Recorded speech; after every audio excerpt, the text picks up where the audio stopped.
right here. The question of who pays for public space is necessarily grounded and answered in the particularities of any given type of public space.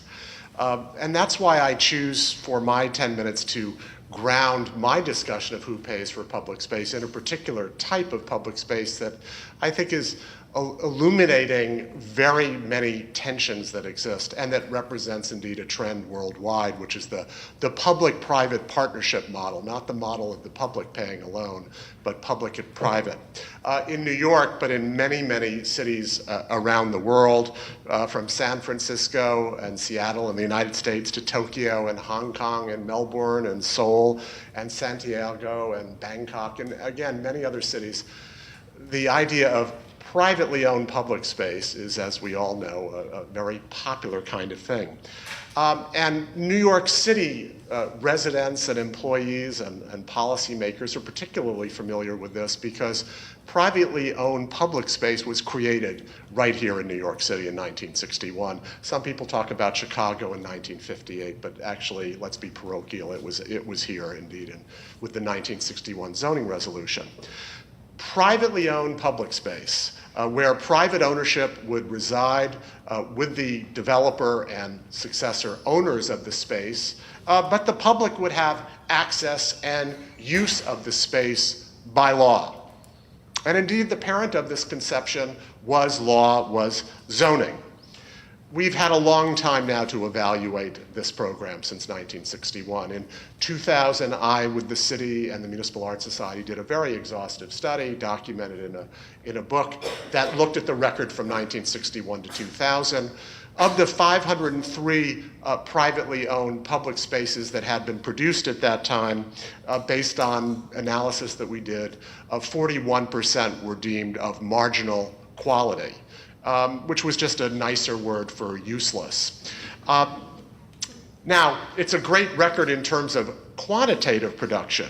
And indeed, if you think about it, 503 of these plazas and arcades and other types of public spaces, both outdoor and indoor, at 320 commercial and residential towers in New York City, mostly in Manhattan, covering over 3.5 million square feet. That's a lot of square feet. That's 82 acres. That's roughly 1/10 of Central Park. So one could think of it as a mini disaggregated Central Park. 30 average city blocks, a lot of space. But record mix again, 41% marginal quality. And at any given time, at least based on surveys that were done back then, roughly 50% of the buildings that had one of these privately owned public spaces had one or more that was out of compliance with applicable legal requirements, resulting in privatization of the public space. Denial of access, this is not a public space, says the owner, or says the locked gate when it should be open, or annexation of part of the public space by adjacent private uses, what I've called cafe creep or trattoria trickle or brasserie bulge, or diminution of the amenities that were required to be in the space, removal of chairs, movable chairs, or other kinds of things that made it indeed a public space. Okay, so with the program of privately owned public space, the question arises, who paid for it? Who pays for these public spaces? And the answer is not so clear. Is it the city government somehow paying for it? Is it developers and owners who pay for it? Is the public paying for it? Well, we know it's not dollars out of the city budget itself. Indeed, the genius of the program was this notion that it was a free lunch. The city would not be taking money out of the public fisc or city budget to pay for these 3.5 million square feet or 82 acres. The public got for free 82 acres of land. That was the grand idea. Well, let's dig a little deeper. And when we do, we see that the program that created these spaces was incentive zoning. I said zoning, incentive zoning, where the city granted to the developers of these commercial and residential buildings an incentive, a bonus of extra floor area that they could place in their buildings, build bigger, higher, larger, if in return they provided these ground level public spaces. And indeed, the city granted over 20 million square feet of extra floor area as of the year 2000, of which 16 million square feet were built. That's about 8 Empire State Buildings. That's a lot of square footage to produce these 503 spaces.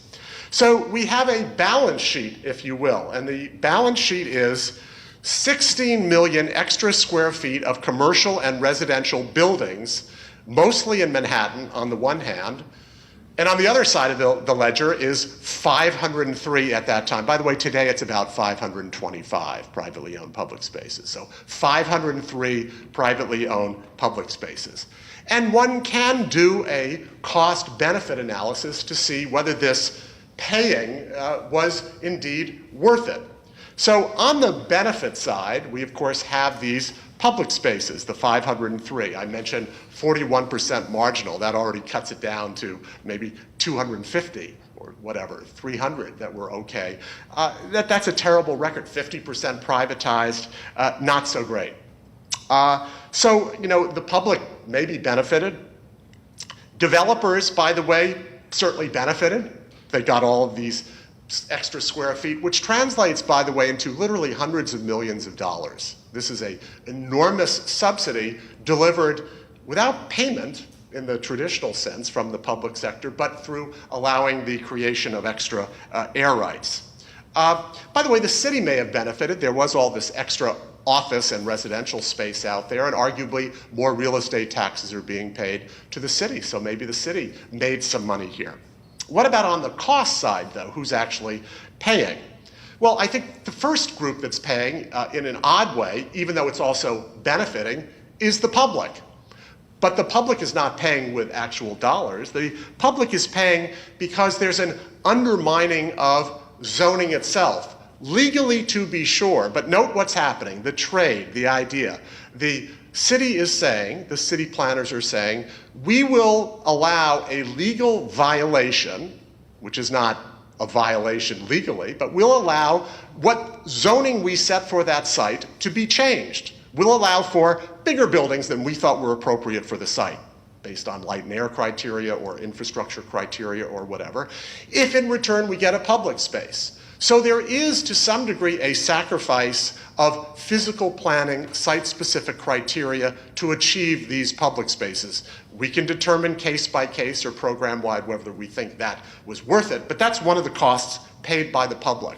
Another cost is this whole notion that maybe suddenly zoning is a negotiation kind of tool. It's zoning for sale. And if the zoning here can be changed, albeit for a private space, privately owned public space, maybe it can be changed anywhere for other kinds of things. And we know that's what has happened in cities around the world, negotiated kind of zoning. Finally, an equity issue.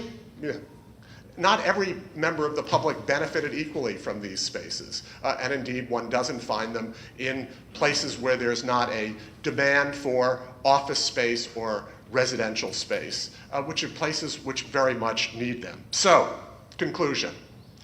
The privatization of mechanisms to provide public space can indeed result in the privatization of public space itself. Private owners with their own private interests are going to often be persuaded to privatize the space that they have under their control.